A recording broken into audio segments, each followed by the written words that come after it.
Не знам откъде идва тази любов към трансформаторите.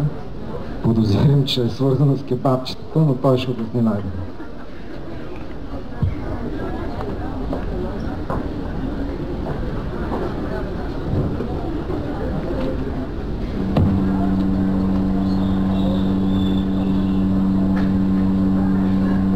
Би трябвало да е шума от главите ви, ще ви моля да го намалите постепенно.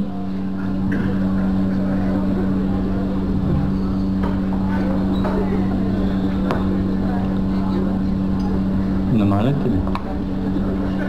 Така, ще стане въпрос за трансформатори. Това са уреди, които преобразуват енергията от един вид друг. И с това ни вдъхновиха. Разбирате ли? Това е на езика на жестовете.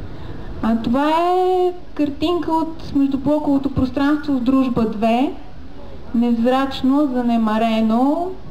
Но си помислете какво количество енергия преминава през този трафопост към жителите. И затова имаме идеята да използваме тази енергия, за да провокираме дух на добросъседство, защото вярваме, че само добросъседството може да промени картинката по някакъв начин.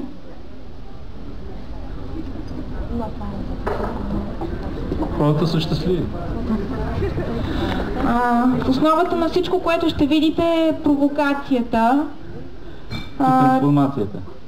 Да, провокацията трансформира. И трансформацията провокира. И с примерите от Дружба 2 ще ви предложим провокации, които сближават хората. Значи това е един трансформатор Барборко. Той се включва когато на него му скимне или когато някой мине покрай него в точно определено време, за да не пречи на жителите на града. Издава нечленоразделни звуци, пее, само не танцува.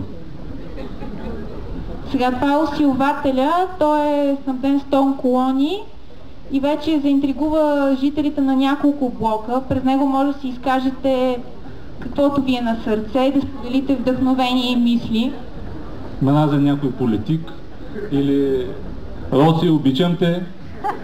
Всичко. А това е един трансформатор, който ще качи хората отгоре на 4 метра височина, за да погледнат оттам на това, което ги заобикаля. Може би... Забравил си чадъра да сложиш тук. Рано е още.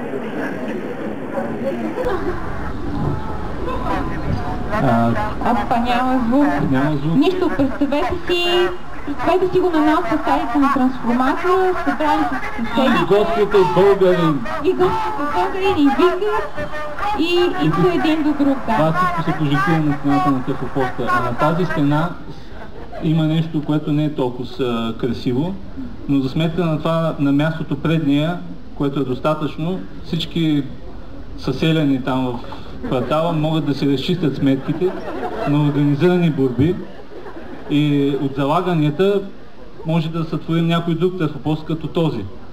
Чешма. Снимката е красноречива. Ако сте се забравили да си измиете зъбите, там може да го направите по път към спирката. Внимавайте да не ви тресне тока! Или да побъбрите с приятели, да измиете. Ето. Това е трансформатор All Inclusive. Това е щастието за всички хора в квартала. Майки, деца, младежи. Не се смейте, защото вие го използвате вече. Да, това е трансформатора HIT. Зареди тук своя GSM или Segway. Като идеята е из Дружба и в този микрорайон да се предвижва с такива симпатични превозни средства от трафопост до трафопост. Няма проблем и да сте пили, може да използвате това нещо. Да, ето сега тук. В момента това е снимано от Segway. От Segway, да. И чистачки ли има Segway-а? Обърнете внимание, трафопост има към всеки блок. И хора има. Тоест разполагаме с достатъчно много обекти, за да си помислим и за някакъв траф-фест. Те са много. На обединените обновени трафове или за някакво експо на зелена дружба. Те са много и могат да взаимодействат. Могат заедно да представляват нещо повече от това, което е сам траф. И ето това е примерна акция Зелен трансформатор. Използва се тревата на околоблоковите пространства, за да се облече с нова фасада. Забележете кучето. Покрива, на него се случват готини събития. Ето това са добрите съседи, които са се включили в окосяването и събирането на трева. Тези специално се състезават с косачки. Там има достатъчно място и докато се състезават и косят и са щастливи. И сме постигнали целта си, добросъседството. Сега няколко кратка информация за трафопоста. Това са технически помещения с габарити 6 на 9 или на 13 метра, височина 4.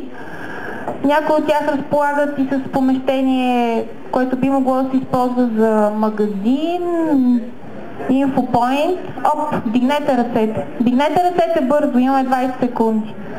Това е за да преброиме трансформаторите. 1, 2, 3, 4... Достатъчно са, Малко сте, но се надяваме тази бройка да се увеличава, защото всеки един от нас е своего рода трансформатор. Да, и е нужно съвсем малко да се случи това, което видяхте. Да, значи на този интернет сайт може да отидете и да се трансформирате или да се опитате да трансформирате нещо, което ви харесва или не ви харесва. Айде, стига толкова. Благодаря.